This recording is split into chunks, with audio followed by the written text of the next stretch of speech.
დიდხანს ვერ გავჩერდი ვერანაირად. ძალიან რთული სანახავი იყო გულწრფელად.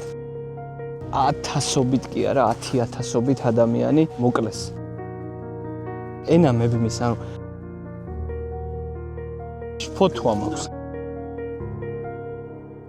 ძალიან მძიმე სანახავია. ახლა იმ გზას გავდივარ, რომელსაც გადიოდა ძალიან ბევრი ადამიანი. იმდენად მძიმე სანახავია ქავრობა, რომ ვერ აგიღწევ. და აი ამ კაფსულებით უამრავი ადამიანი არის დაღუპული. გათენდა მეგობრებო, გამოვედი სასტუმროდან, ცოტა თოვს და მივდივარ მატარებლის სადგურზე. უნდა მოვინახულო სოფლიოში ერთ-ერთი ყველაზე სასტიკი ადგილი რა, აუშვიცის საკონცენტრაციო ბანაკი. მოვედი მატარებლის სადგურზე, გავალ ახლა პლატფორმაზე ბარე, იქვე დავჯდები, რამდენიმე წუთში წესით უკვე ჩამოივლის ჩვენი მატარებელი და დავეშვებით ოსვენციმისკენ, დაახლოებით 1 საათი გვჭირდება თავის გადაჯდომით. ამოვედით მატარებელში უკვე დაახლოებით 7 წუთში გავა და მერე მოგვიწევს გადაჯდომა და ერთი გადაჯდომის მერე უკვე ჩავალთ ოსვენციმში, 1 საათში ვიქნებით ადგილზე. იმედია კარგად ვიმგზავრებთ. და ვნახოთ, გზიდანაც გაგიზიარებთ რაღაცებს. ესეც ზებინია მეგობრებო, რაღაც 7 წუთი მაქვს და სასტრაფოდ უნდა ვიპოვო ჩემი ბაქანი. პლატფორმა უნდა შევიცვალოთ და ძალიან გავრბივართ სწრაფად. პლატფორმა 3. კი, პლატფორმა 3 გვინდა. ერთმა გოგომ გითხრა და იმედია სანდო იყო ის გოგო. აი, პირველი მატარებელი გვინდა, რომელიც გავა დაახლოებით 3 წუთს ნახევარში და კაია რომ მოვასწარით. მეგობრებო, თხოვნა მაქვს რომ გამოიწეროთ არხი, დაალაიქეთ ვიდეო, დააკომენტარეთ რამდენად იმოგზაურებდით აქ, რამდენად ნახავდით აუშვიცის მუზეუმს, ან თუ გაქვთ ნანახი, როგორი შთაბეჭდილებებით დაბრუნდით იქიდან, იმიტომ რომ არ არის მარტივი სანახავი როგორც წესი. და ძალიან მაინტერესებს თქვენი აზრით. რაც შეეხება გამოწერას და დალაიქებას, ეგ ძალიან ბევრს ნიშნავს ჩემთვის, რომ არხიც გაიზარდოს და უფრო მაგარი კონტენტი შემოგთავაზოთ, ასე რომ არ დაგეზაროთ რა. მოვიდა ჩვენი მატარებელი, ჩავსხდეთ ახლა.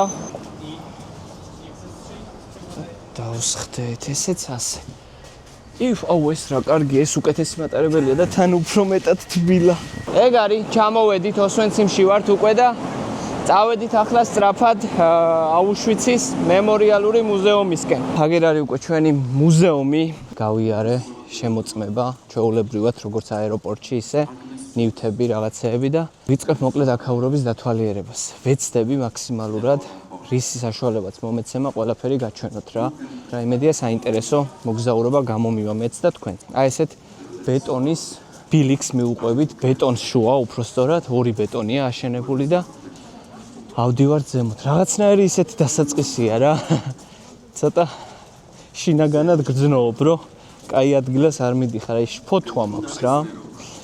რაღაცა ნერვიულობ, არ ვიცი რატო, მაგრამ მაინც. ამ ქალაქს ქვია ოსვენციმი, მაგრამ როდესაც გერმანელებმა დაიპყრეს პოლონეთი, დაარქვეს აუშვიცი. ამიტომ ქვია აქაურობას ამ ბანაკს აუშვიცის ბანაკი. თორე ისე ოსვენციმი იყო და ნუ ახლაც ოსვენციმი ქვია. მეორე თუ არ და მგონია რომ პირველად ვარ. მართლა. მთელ მსოფლიოში აუშვიცი ტერორის, გენოციდისა და ჰოლოკოსტის სიმბოლოდ იქცა. იგი გერმანელებმა 1940 წელს დააარსეს ქალაქ ოსვენციმის გარეუბანში, რომელიც ნაცისტებმა მესამე რაიხს შეუერთეს. ბანაკის დაარსების უშუალო მიზეზი იყო პოლონელების მასობრივი დაპატიმრებები, რომელთა რაოდენობამაც არსებული ადგილობრივი ციხეების ტევადობას გადააჭარბა. მუზეუმის შესასვლელთან არის გამოფენილი ეს ფოტოები, როცა საბჭოთა ჯარებმა გაათავისუფლეს აუშვიცი.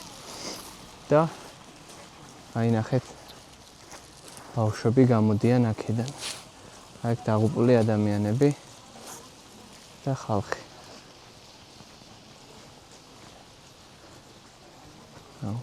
ძალიან შემზარავი სანახავია და ძალიან რთული სანახავია მართლა რა, ნახეთ.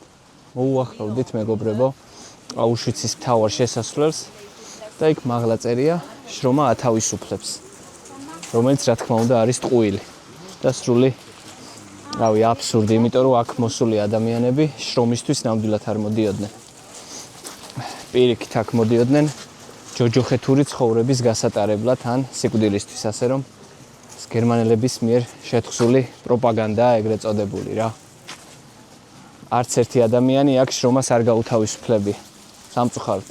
თავდაპირველად აუშვიცი ჩვეულებრივი საკონცენტრაციო ბანაკი უნდა ყოფილიყო, როგორებსაც ნაცისტები 1930-იანი წლების დასაწყისიდან აშენებდნენ. მან ეს ფუნქცია არსებობის ბოლომდე შეინარჩუნა, თუმცა 1942 წლიდან იგი ასევე გახდა უდიდესი განადგურების ცენტრი, სადაც ხორციელდებოდა ებრაელთა საკითხის საბოლოო გადაწყვეტა, ევროპელი ებრაელების მკვლელობის ნაცისტური გეგმა. სხვადასხვა ბლოკებად იყო მეგობრებო დაყოფილი აქაურობა, ეს მაგალითად 24A ბლოკია და ასე ბევრი რა, იქ მე-15 არის წინ და ახლა ჩავუყვები დაბლა. მე შიგნითაც შევალ და გაჩვენებთ როგორ ცხოვრობდნენ, რას შვებოდნენ და ასე შემდეგ. ყველაზე დიდი საკონცენტრაციო ბანაკია ეს. გერმანელების მიერ შექმნილი ყველაზე დიდი ბანაკი და ჩვენც ახლა აქ ვართ. ასე რომ ძალიან საინტერესოა აქაურობის დათვალიერება და ერთი სული მოქვს გაგიზიაროთ. ერთ-ერთი სამეთვალყურეო კოშკი, საიდანაც ყურადღებას აქცევდნენ, ასე ვთქვათ, ამ ბანაკში მყოფ ადამიანებს. ნახეთ, რამდენი ხალხია, ძალიან ბევრი. რა თქმა უნდა, ყველა ბლოკში ვერ შევალთ ასე და ყველა შენობაში. ერთი მხრივ ყველგან არც გიშვებენ და მეორე მხრივ ვერც მოვასწრებ დათვალიერებას, მაგრამ რაც მნიშვნელოვანია, იმას უეჭველად განახებ და შევალ რა. რაღაცნაირი განცდა დამთრგუნველი ახლა აქ სადაც მე დავდივარ, აქ ადამიანები დადიოდნენ, იტანჯებოდნენ, იღუპებოდნენ და მილიონზე მეტი ადამიანი ემსხვერპლა აქაურობას და რა თქმა უნდა უმეტესობა იყო ებრაელი ხალხი. ძალიან დიდი ტანჯვის გადატანა მოუწიათ აქ ებრაელებს, ძალიან დიდი. 1942-44 წლებში ებრაელთა საკითხის საბოლოო გადაწყვეტის ფარგლებში აუშვიცი ნაცისტების უდიდეს ცენტრად იქცა, მესამე რაიხის მიერ ოკუპირებული და მისი მოკავშირე ევროპული ქვეყნების ებრაული მოსახლეობის გასანადგურებლად. რაიხის უშიშროების მთავარი სამმართველოს მიერ ორგანიზებული ტრანსპორტით ჩამოყვანილი სულ მცირე 1,1 მილიონი ებრაელი, მათ შორის 200,000-ზე მეტი ბავშვი და მოზარდი გაზის კამერებში ჩამოსვლისთანავე ან მალევე მოკლეს. ახლა მოვედი მეგობრებო მე-11 ბლოკთან. ეს არის სიკვდილის ბლოკი. ამას უწოდებენ სიკვდილის ბლოკს და აქ მოჰყავდათ ადამიანები, რომლებიც ასე ვთქვათ, ან გაქცევა შეეცდებოდნენ, ან რაღაცას დააშავებდნენ და ასე შემდეგ. მოკლედ ციხე იყო, ჩათვალეთ, ან ციხეში კიდე ციხე, საიდანაც ძალიან იშვიათად გადიოდნენ ადამიანები რა. ეხლა მე ყველა ოთახს გაჩვენებთ და დაგათვალიერებინებთ. შიგნით ვერ შევართ, მაგრამ ფანჯრიდან ჩანს.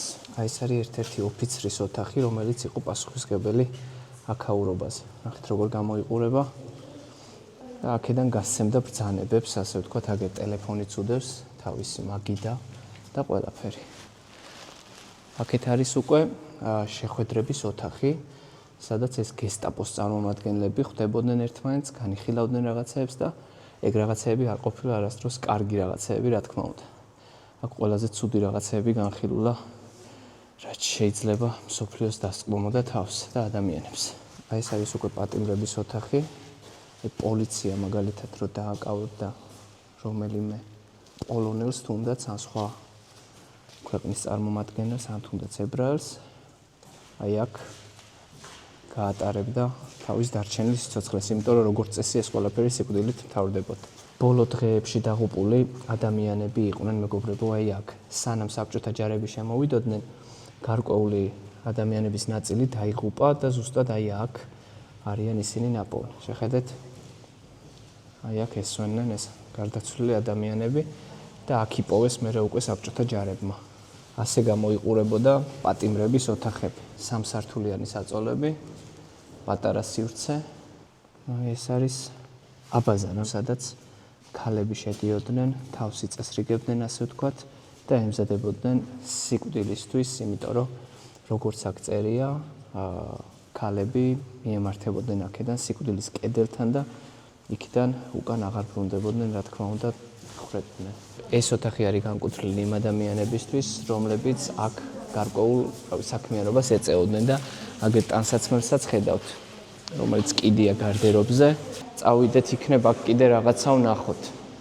ამ ოთახში შიშვლებოდნენ მეგობრებო ის კაცები, რომლებისთვისაც სიკვდილი დასჯა ჰქონდათ უკვე მისჯილი და ხშირად ისეც ხდებოდა, რომ თვითონ აი ამ ოთახშივე სჭიდნენ ამ ადამიანებს და ხედავთ ტანსაცმელს, რომელიც გადაკიდულია აი აგერ და ძალიან შემზარავი სანახავია და ძალიან სევდიანი სანახავია. ერთ-ერთი ყველაზე მძიმე ბლოკია ეს მე-11 ბლოკი და ტყილა არ ქვია სიკვდილის ბლოკი რა. არ ძალიან სიკვდილის ზონაა ჩათვალეთ, იმიტომ რომ ძალიან რთულია მართლა. ანუ ადგილებს უყურებს, სადაც ადამიანები კვდებოდნენ და განაკვდებოდნენ იდეაში, კლავდნენ ამ ადამიანებს და ამ ტანსაცმელსაც რო უყურებ და ამ ტანჯვას რო უყურებ, ძალიან მძიმე სანახავია. აი ეგერ პატარა მემორიალია, სადაც ყვავილები აქვთ მოტანილი და პატივს მიაგებენ ჰოლოკოსტის მსხვერპლთ რა. აი, მოდი ახლა გავაგრძელოთ აქაურობის დათვალიერება, გადავინაცვლოთ სხვა ბლოკებშიც, იმიტომ რომ იქაც ნიშნულოვანი რაღაცეები უნდა ვნახოთ რა. თქვენ კიდე მეგობრებო გთხოვთ, რომ გამოიწეროთ ეს არხი, ძალიან საინტერესო ვიდეოები მაქვს გეგმაში, საინტერესო ქვეყნები მაქვს, ძალიან მაგარი მოგზაურობები მაქვს წინ და მინდა რომ ხარში დამიდგეთ, ასე რომ გამოიწერეთ, დააკომენტარეთ თქვენი შთაბეჭდილებები და ეს ყველაფერი ძალიან დიდ мотивაციას მომცემს, ასე რომ მადლობა წინასწარ. მე-5 ბლოკთან მოვედი ახლა და აქაც შევიდეთ. ფეხსაცმელები არის დაღუპული ადამიანების ტყვეების, რომლებიც აქედან ვეღარ გავიდნენ. ნუ ძალიან ცოტა რაოდენობა გავიდა და არ ვიცი ხარ რამდენად არის მათი ფეხსაცმელი აქ, მაგრამ ფაქტია, რომ უამრავი ადამიანი დარჩა აქ სამუდამოდ და მათი ფეხსაცმელებია აქ. ნახეთ. ყველაზე მტკივნეული სანახავია პატარა ბავშვის ფეხსაცმელები, აი არ ვიცი, ძალიან მძიმე არის მართლა ამ ყველაფრის ნახვა. შეხედეთ, რამდენი ფეხსაცმელია ღმერთო ჩემო. ძალიან ბევრი. მოვიდნენ აქ და დარჩნენ აქ სამუდამოდ. აი აქ მარტო ბავშვის ფეხსაცმელები აქვთ დალაგებული, მხოლოდ ბავშვის ფეხსაცმელებია, უამრავი ბავშვი ემსხვერპლა მეგობრებო აქაურობას. პატარა ბავშვები, რომელსაც საერთოდ წარმოდგენა არ ჰქონდათ რა ხდებოდა ამ სამყაროში და საერთოდ აქ რას აკეთებდნენ, გახდნენ ამ ყველაფრის მსხვერპლნი და ძალიან მძიმე სანახავია. აი აქეთ, ნახეთ, აქ არის უკვე ჩემოდნები იმ ადამიანების, რომლებიც აქ ჩამოვიდნენ. აწერია სახელები ზოგს, ნომრები აწერია. აქ რო ჩამოდიოდნენ ადამიანები, სახელი და გვარები ერთმეოდათ, ასე ვთქვათ და რჩებოდა მხოლოდ ნომრები. შესაბამისად აწერდნენ ამ ნომრებს იმ იმედით, რომ ოდესღაც აქედან გაღწევას შეძლებდნენ და თავიანთი ჩემოდნები უკან დაუბრუნდებოდათ, მაგრამ როგორც ხედავთ, ეს ყველაფერი მათი წარმოდგენა იყო მხოლოდ სამწუხაროდ რა, ისინი უკან ვეღარ დაბრუნდნენ. და აქ უამრავი ჩემოდანია და ჩვეულებრივად ესეც აი აქ აქვთ შენახული მათ საპატივსაცემად. ამით იკვებებოდნენ აქაური პატიმრები და ეს ყველაფერი აი აქ აქვთ ესე მოგროვებული და შეგიძლია რომ ნახო.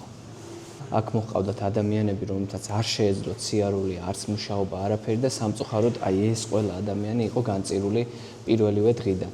და თუ შენ არ შეგეძლო ან სიარული, ან მუშაობა, ან რა ვიცი, რაღაცა სიკეთის მოტანა რეჟიმისთვის, შენ იყავი განწირული. შესაბამისად, აი აქ ხედავთ აი ამ ყველაფერს რა. ადამიანებს არ ჰქონდათ ფეხები, ხელები, უწევდათ ხელჯოხებით სიარული და მერე ასრულებდნენ თავიანთ სიცოცხლეს სამწუხაროდ აქ. აი ეგ სავარცხლები, პირადი გამოყენების ნივთები, მაკრატლები, რაღაცეები. ეს ხალხი ბარგით რო ჩამოდიოდა, უნდათ თუ საკუთარ თავზე ეზრუნოთ, მაგრამ სამწუხაროდ არ დასცალდათ. აი ეს არის სათვალეები. ნახეთ, რამდენი სათვალეა მეგობრებო. გამოვედი ამ ბლოკიდან, აუ ძალიან რთული სანახავი იყო, გულწრფელად, არაფერს არ ვამეტებ, ნივთები, რომლებიც ადამიანებს გააჩნდათ, ყვებიან ისტორიას რა, ჩვეულებრივად, თან ძალიან ტრაგიკულ ისტორიას, ძალიან მძიმე ისტორიას და ამ ყველაფერს რო უყურებ, ძალიან მძიმე სანახავია რა. აი ურთულესი მართლა და უნდა გავაგრძელოთ აქაურობის დათვალიერება. ახლა უკვე მე-4 ბლოკში უნდა შევიდე. აი აგერ არის მე-4 ბლოკი, რომელიც ძალიან მნიშვნელოვანი ბლოკია და ვეცდები რომ გაჩვენოთ ყველაფერი, უბრალოდ ბევრი ხალხია ახლა შესული და ცოტა ვიფრთხილებ. უნგრეთიდან დეპორტირებული ებრაელების ფოტოა მეგობრებო ეს. აბა წავიდეთ აქეთაც ვნახოთ რა ხდება. როგორ შემოჰყავთ ეს ადამიანები სხვადასხვა საკონცენტრაციო ბანაკებში. არა მხოლოდ აუშვიცში, არამედ სხვადასხვა ბანაკებში. უნგრეთში მცხოვრები ებრაელების ჩამოყვანა არის აი აქ ასახული ამ კადრზე. და ნახეთ როგორ გამოიყურებოდა ეს ჩვენი საკონცენტრაციო ბანაკის დასაწყისი, ასე ვთქვათ რა. აი ესე ამწყრივებდნენ ხალხს და შეჰყავდათ მერე სხვადასხვა ოთახებში. ეს ოთახები ზოგი იყო სიკვდილის, ზოგი საპატიმრო და ასე შემდეგ. ანუ როგორც კი ჩამოდიოდი აქ, უკვე წინასწარვე იყო განსაზღვრული, მალევე იყო განსაზღვრული, საიდკენ წახვიდოდი რა. სიკვდილისკენ თუ იცოცხლებდი ცოტა ხანი. 1942 წლის ივლისის შუა რიცხვებამდე ჩამოყვანილი ტრანსპორტის ნაწილი პირდაპირ სიკვდილის კამერებში იგზავნებოდა, ხოლო სხვა ებრაელები, რომლებიც შრომის უნარიანებად მიიჩნიეს, ბანაკში ათავსებდნენ. თუმცა არაუგვიანეს 1942 წლის 4 ივლისისა შემოიღეს რეგულარული სელექციის პრაქტიკა.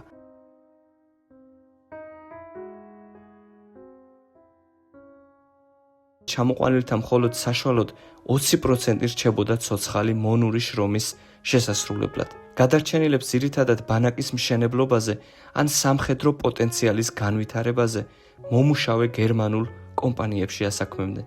1942 წლის მეორე ნახევრიდან ებრაელები აუშვიცში რეგისტრირებული 400,000 პატიმრის ნახევარზე მეტში ადგენდნენ. აი ამ ფოტოს ქვია On the way to death. გზა სიკვდილისკენ და შეხედეთ. პატარა ბავშვები როგორ მიდიან აი აქ. თუ მოგეცემათ ცხოვრებაში ერთხელ მაინც შანსი რომ ნახოთ აუშვიცი, უეჭველი ნახეთ რა, ძალიან ძნელია, მაგრამ ღირს. გაზის კაფსულები, ასე ვთქვათ, რომელსაც იყენებდნენ ადამიანების გასაგუდად. და აი ამ კაფსულებით უამრავი ადამიანი არის დაღუპული. ძალიან გტკივა რა ადამიანს მოკლედ ამ ყველაფერს რომ უყურებ. თმა არის ახლა ეგ რაც ჩაბნელებულია ოდნავ. სინამდვილეში არის თმებისთვის განკუთვნილი. აგერ არის მეგობრებო კრემატორიუმი, სადაც აი გაზით გაგუდულ ადამიანებს წვავდნენ. და მოვედი აქ და ვეცდები გაგიზიაროთ ემოციები. ახლა იმ გზას გავდივარ, რომელსაც გადიოდა ძალიან ბევრი ადამიანი.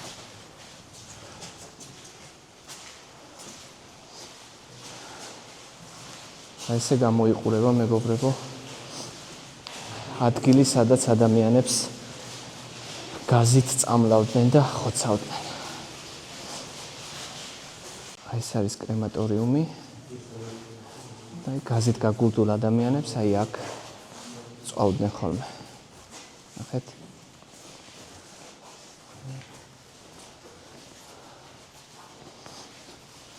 აქ არის ოთახები, სადაც გაზით გუდავდნენ კიდეც რა, აი აქ. ნახეთ. აი აქ შეიყვანდნენ უამრავ ადამიანს, გაზით გაგუდავდნენ და მერე უკვე აქვე არის კრემატორიუმი, სადაც წვავდნენ ხოლმე. აუ ეხლა ვიდექი მეგობრებო იქ, სადაც 1000-ობით კი არა, 10,000-ობით ადამიანი და 100,000-ობით ადამიანი დაიღუპა. კი არა და მოკლეს. არ ვიცი, მეორე თუ არა აქ და შეგრძნებები არის ზუსტად იგივე, რაც პირველად მართლა, აი ყოველგვარი გადაჭარბების გარეშე იმდენად მძიმე სანახავი აქავრობა, რომ ვერ აგიღწევთ, მაგრამ გადმოვინაცვლე მეგობრებო აუშვიც-ბირკენაუ 2-ში. ეს არის კიდევ დამატებითი კემპი, რომელიც ყველაზე მნიშვნელოვანი კემპია ჩემი აზრით და რატომ მაგას ცოტა ხანში გაგიზიარებთ რა. გავივლი აქაც პატარა რეგისტრაციას და შევა. შემოვედი ძალიან მარტივად სხვათა შორის და მივუყვები ახლა პირდაპირ აი ამ ჩვენს კემპს. გარშემო როგორც ხედავთ არის მთლიანად მავთულხლართები. აგერ არის უკვე ლიანდაგი და რო გითხარით წეღან გონია რომ ყველაზე მნიშვნელოვანი ადგილია თქო. ზუსტად ეგ ვიგულისხმე რომ აი აქ შემოჰყავდათ ის ადამიანები, რომლებიც მერე ატარებდნენ აქ ძალიან ცუდ ცხოვრებას და იდეაში ზოგი ვერც ატარებდა და ასრულებდა რა აქაო. ენა მებმის, ანუ იმდენად ემოციებში ვარ, მართლა ვეღარ ვლაპარაკობ და ძალიან მიჭირს ლაპარაკი და მოკლედ მიხვდით რაც ვიგულისხმე რა. აი ამ ლიანდაგების საშუალებით შემოდიოდნენ ასე ვთქვათ დაპატიმრებულები და მე უკვე აქ ასრულებდნენ სიცოცხლეს ან აგრძელებდნენ, მაგრამ ძალიან ძიმე ტანჯვით და ვიცი შრომით და შიმშილით და ასე შემდეგ რა. აი ეგერ არის ვაგონიც, რომლითაც ჩამოჰყავდათ და იმასაც გაჩვენებთ და მგონია რომ საინტერესო იქნება თქვენთვისაც. აი აქ, აი ესე ხედავთ რომ კოშკურებია გარშემო მთლიანად, საიდანაც ხდებოდა კონტროლი აი ამ ადამიანების, რომლებიც აქ იყვნენ. ვიღაც რო არ გაქცეულიყო, რო შეემჩნიათ და ასე შემდეგ. ძირითადად გაქცევის მცდელობებისთვის არის ეს კოშკები რა. გაქცევას ვინც დააპირებდა, რა თქმა უნდა, კარგი ბედი არ ეწეოდა, იმიტომ რომ დახვრეტდნენ ჩვეულებრივად მეტი არაფერი, ძალიან მარტივად დაამთავრებდა სიცოცხლეს რა. შეიძლება რაღაც პერიოდი ჩაესვათ საკანში, ციხეში, ასე ვთქვათ, მაგრამ საბოლოო ბედი მაინც ეგ იყო. აგერ მეგობრებო ვაგონი, რომელზეც წეგან გესაუბრეთ, როგორც ვიცი, ეს არ არის ორიგინალი ვაგონი, ანუ რეპლიკა, მაგრამ ზუსტად მსგავსი ვაგონით შემოჰყავდათ აქ დატყვევებულები და მერე ამწესებდნენ სხვადასხვა კორპუსებში რა. ძალიან ემოციური სანახავია, აგერ ლიანდაგები, რომელსაც ხედავთ, აი ზუსტად აი ამ ლიანდაგების გავლით უამრავი ადამიანი არის აქ მოხვედრილი, აი აქ ჩერდებოდა ეს სიკვდილის ვაგონს დავარქმევ, სიკვდილის ვაგონი, რომელიც შემდგომ იცლებოდა იმ სხვადასხვა ადამიანებით, რომლებიც სამწუხაროდ აქ ხვდებოდნენ. ბირკენაუ 2 აუშვიცის კომპლექსის შემადგენლობაში შემავალი 40-ზე მეტი ბანაკისა და ქვებანაკისგან შედარებით ყველაზე დიდია. მისი სამწლიანი ფუნქციონირების განმავლობაში მას სხვადასხვა დანიშნულება ჰქონდა. როდესაც 1951 წლის ოქტომბერში მშენებლობა დაიწყო, ის 125,000 სამხედრო ტყვისთვის განკუთვნილი ბანაკი უნდა ყოფილიყო. 1952 წლის მარტში იგი გაიხსნა როგორც აუშვიცის ფილიალი და ამავდროულად ებრაელთა განადგურების ცენტრს წარმოადგენდა. დასკვნით ფაზაში 1954 წლიდან ის ასევე იქცა ადგილად, სადაც ხდებოდა პატიმრების კონცენტრაცია, მესამე რაიხის სიღრმეებში, გერმანულ მრეწველობაში, იძულებით სამუშაოდ გადაყვანამდე. აუშვიცის საკონცენტრაციო ბანაკის მსხვერპლთა უმრავლესობა, სავარაუდოდ 90% ბირკენაუ 2-ში დაიღუპა. ეს ნიშნავს დაახლოებით 1,000,000 ადამიანს. ცუდი ის არის, რომ დაგვიღამდა და მოსწრებაზე ვართ ახლა, იმიტომ რომ მე მატარებელიც გადის. ხო და ამიტომ ახლა უნდა გადავირბინოთ ეს მეორე კემპი, მაგრამ ვეცდები რომ რაღაცები მაინც ნახო 1-2 რაღაც რო თქვენს გაჩვენოთ რა. რაც კი აქამდე წამიკითხავს, რაც კი აქამდე მინახავს, ყველაფერი ერთიანად მახსენდება. რა სიტყვით მეგობრებო, თქვენ თუ იმოგზაურებდით აქ, თუ მოხვიდოდით, თუ შეძლებდით, იმიტომ რომ ზოგი მართლა ვისაც ახლა სუსტი გული აქვს, ზოგს გაუჭირდება რა. გულწრფელად ვამბობ და ამიტომ როცა აქ წამოხვალთ, იყავით მზად რომ რაღაც ისეთებს ნახავთ, რაც შეიძლება არ გესიამოვნოთ მარტივად რა. აი შემოვედი ერთ-ერთ კორპუსში და აგერ ხედავთ მეგობრებო საწოლებს რა. აი აქ იყვნენ ეს ადამიანები, განთავსებულები, აი აქ ეძინათ ჩვეულებრივად. აი აგერ ზემოთ ტელეფონი თუ ანათებთ თან. შეხა სხვაგან ვარ შემოსული და ზუსტად იგივე დაგხვდა, რაც წინაში რა. აი აგერ აქ პატარა ფანჯარაა, საიდანაც რა თქმა უნდა გაქცევა შეუძლებელი იყო. ნახეთ. აქ თითოზე რა თქმა უნდა ბევრს ეძინა, ესე თითო საწოლს არავინ დაურიგებდა პატიმრებს. ძალიან ცუდია რომ დაგვიღამდა. აი ნახეთ მეგობრებო, არ ვიცი რამდენად ჩანს, მაგრამ აი ესე არის აშენებული ერთნაირი შენობები, სადაც ცხოვრობდნენ პატიმრები და აქ მყოფები რა. ძალიან ცუდად ჩანს, ახლა დარწმუნებული ვარ, მაგრამ სხვა გზა არ მაქვს.